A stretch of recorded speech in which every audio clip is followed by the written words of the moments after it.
Indiana's home floor turned into the scene of a crushing 15-point defeat, and even with their franchise star delivering 21 points on 66% shooting, it still was not enough to pull the team out of trouble. But what truly sent the situation into overdrive was not just the loss itself, it was how the front office chose to respond in the middle of growing frustration. Instead of addressing the concerns surrounding the team, they released a long AI-generated promotional hype post across social media, and the reaction was immediate. What was meant to inspire confidence quickly backfired, as the comment section erupted into complete chaos and turned into an all-out massacre from fans who were already fed up. Trades and get this thing going the way it should be. Such a disappointment that we are still here. Caitlin deserves better. Folks and fans, they're getting aggravated. I don't know if you noticed, that preseason game, I get it, it's preseason, but Paige was in town, AZ fun. If you are looking for the raw, unfiltered truth about everything unfolding on the hardwood, this is exactly where that conversation begins.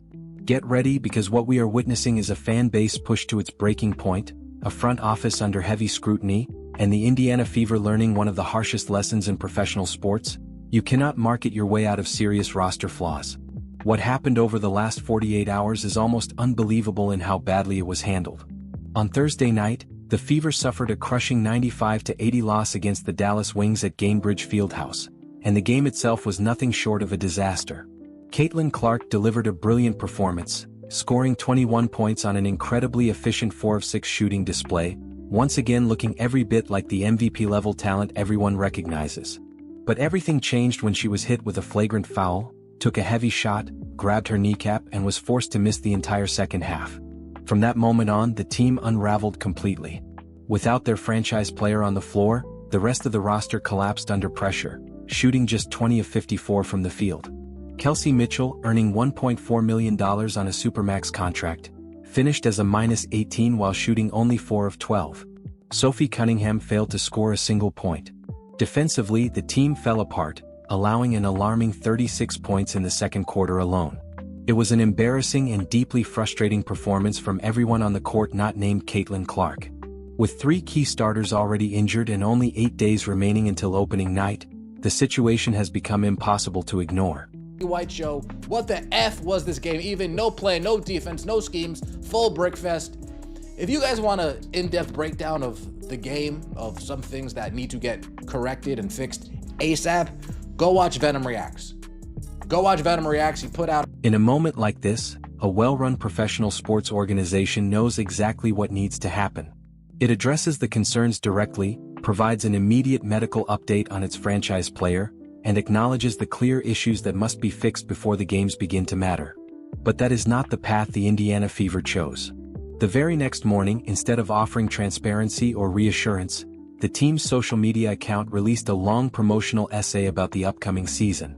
It read like it had been generated by an AI chatbot, packed with polished phrases but completely lacking authenticity. It was pure corporate word salad. The post praised the roster as being loaded, pushed championship expectations, and celebrated the fans as the best in the WNBA. Yet it had absolutely nothing to do with the harsh reality supporters had just witnessed on the court less than 12 hours earlier. It was a carefully packaged hype piece disconnected from the actual situation, and the fan base wasted no time tearing it apart. To trade any of the new signees, right? Let's take a look at some of this reaction, because they're getting crushed. Fans are not happy with the performance that they saw yesterday. Preseason, not preseason. It only confirms that we're too small. Why are we getting all these? It only confirms that complaint of all offseason. The Fever front office need to make some cuts and trades expeditiously. That was painful to watch. I hope CC is not re-injured. Anyone who opened the comments on that post was met with absolute chaos. The reaction was brutal. One of the top responses demanded, sign a backup center or trade for Brink. Another fan fired back, you just lost by 15 at home and you are posting this nonsense. Others openly called for real action instead of empty messaging, with one response cutting straight to the point, stop the AI posts and start making real moves. But the most damaging moment came from the single most liked comment on the entire post, the one that overshadowed the original team account itself. In just 8 words, it delivered a message that should have everyone in the Fever front office paying attention. This franchise sucks so bad. The engagement numbers were high, but but every bit of that attention was overwhelmingly negative. What was supposed to create excitement ended up exposing how disconnected the organization looked in the eyes of its own supporters. The fan base is not interested in polished hype anymore. They want solutions, and they want them immediately. That frustration has now shifted toward one major demand flooding the comments section: a push for the front office to pursue Cameron Brink from the Los Angeles Sparks before the season begins. And what makes this conversation so compelling is that while mainstream coverage barely touches it, fans remain completely fixated on the idea for reasons far deeper than simple roster speculation. To understand why this idea has gained so much momentum, you have to look at it from a tactical standpoint, because on paper, it feels like the perfect solution.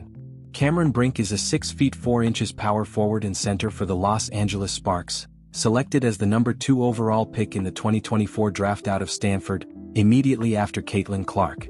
Her rookie season was cut short by an ACL tear, forcing her through a demanding rehabilitation process.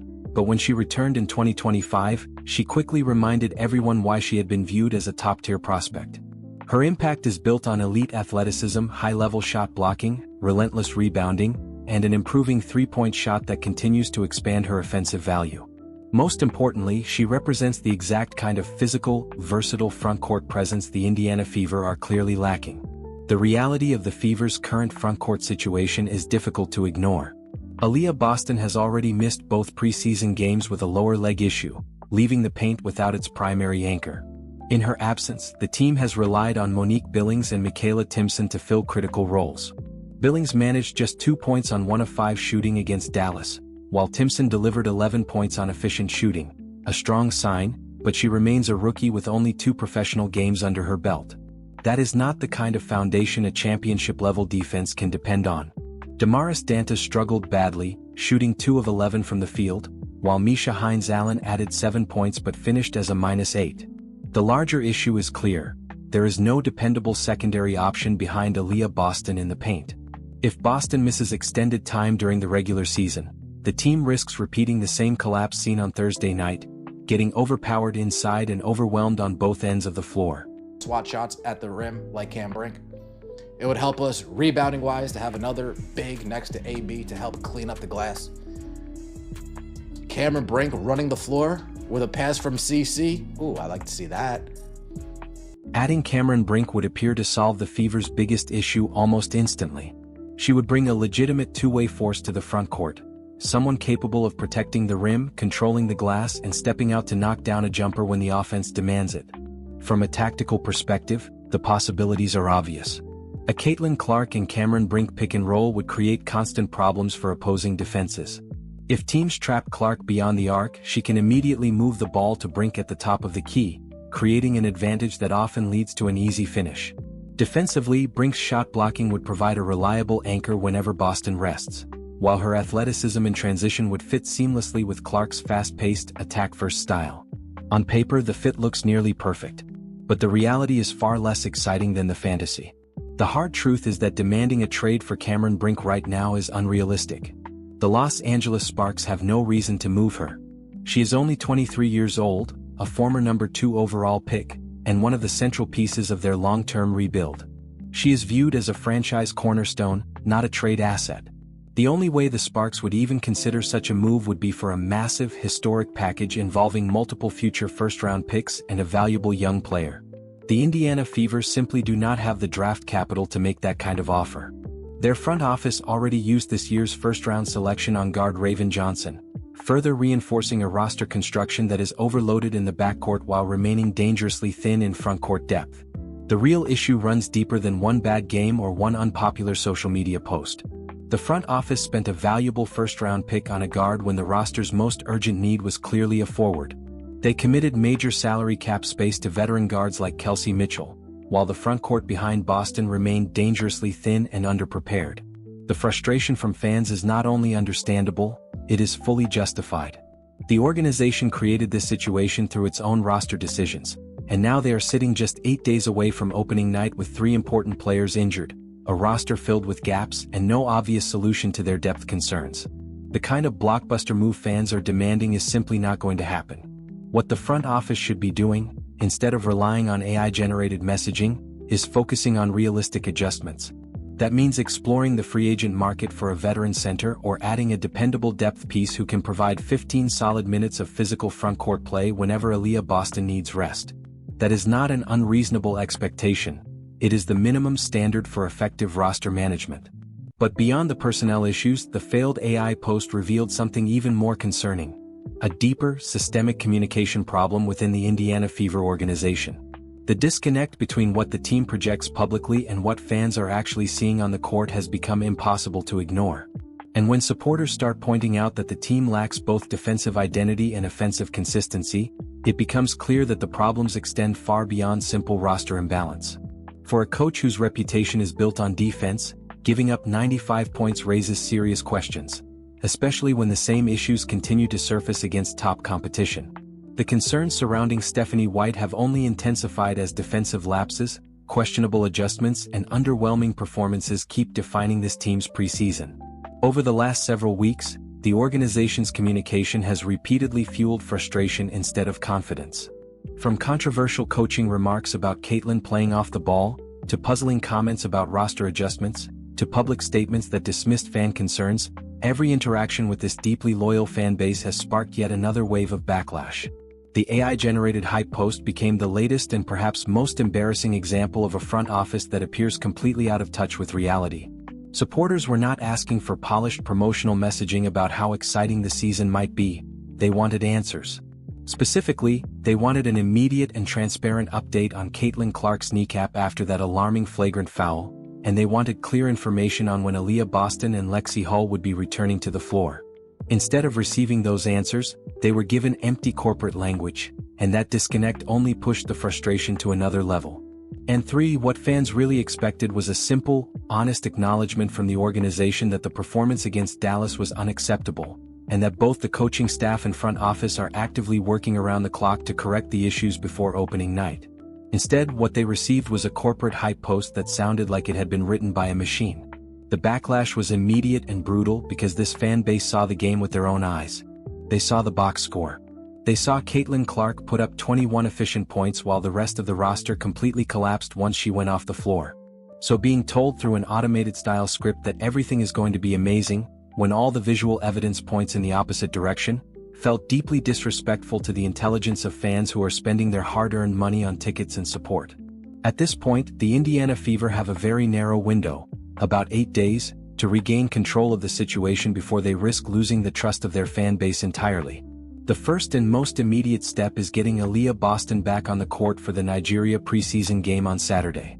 Even if it is limited minutes, even if it is just a controlled 10-minute appearance, the team needs to show that their all-WNBA center is healthy and progressing, moving well and ready for the regular season grind.